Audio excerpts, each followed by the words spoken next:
Hello and welcome back to Focus Atlanta. Thanks so much for continuing to watch.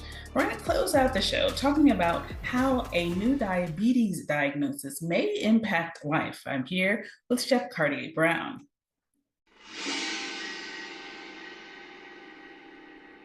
Hello. Thank you so much for making time for us here in Atlanta. It's good to meet you. Good to meet you as well. I gotta say, when we think celebrity chef, we think Excuse me. that you guys can adapt to anything quickly and you almost don't even have to think about it. But when someone you love has a diagnosis that deals with how they, intake food and how that, affects their body, what is that Yeah. like? Initially it's very hard, because it's like that's our love language. That's my love language is cooking, and that's something that we share in common. And we love to eat. We love to explore restaurants. Excuse me.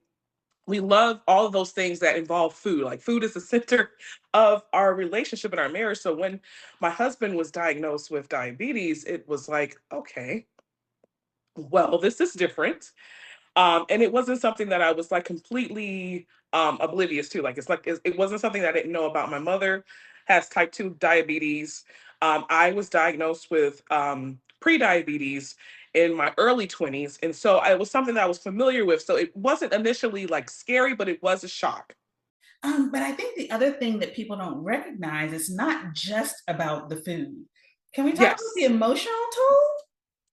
Yes, and especially seeing my husband who was just because of the prior family history, his father passed away from complications of diabetes, as well as his father's mother. And so for him, the first thing he thought about was like, okay, my family history. I've never seen this pan out good. And I've never seen anyone recover from this or reverse their type 2 diabetes. And so his initial reaction was to go into panic mode. And so that is the scary part about it because of his family history. He just didn't know what that this was going to look like for him. And I think that a lot of people can relate to that, right? A lot of people can Yes. relate to, and you know what? Again, this is Focus Atlanta. We're in the South. There is a type of food that we eat. You know what I mean? Yes. There is a comfort Yes. in the food that we eat. How have you had to manipulate that, if at all? Yes. So, slight adjustments because being of Gullah Geechee descent, and so a lot of people, and I love sharing this part and I love talking about this. So, I am of Gullah Geechee descent, that means I'm a direct descendant of West African enslaved people.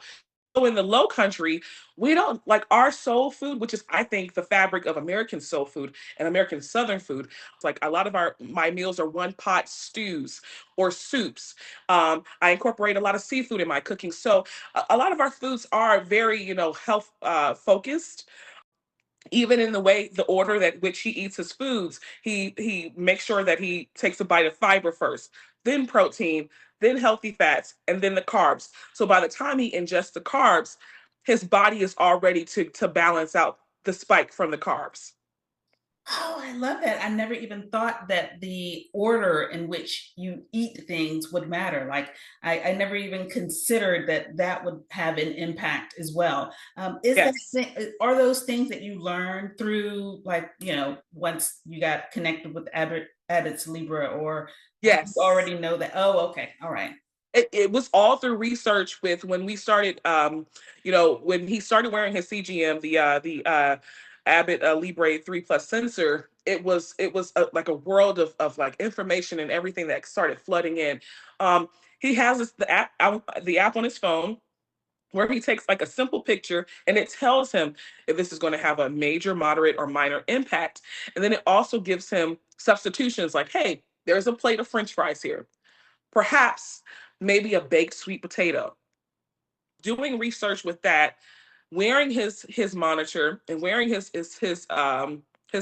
continuous glucose monitor has helped us so we can take like the guessing out of what is spiking your blood sugar, what, because it's different for everyone. Like someone, like for me, I may not have a big of a spike after eating rice as he does, because I am not diabetic.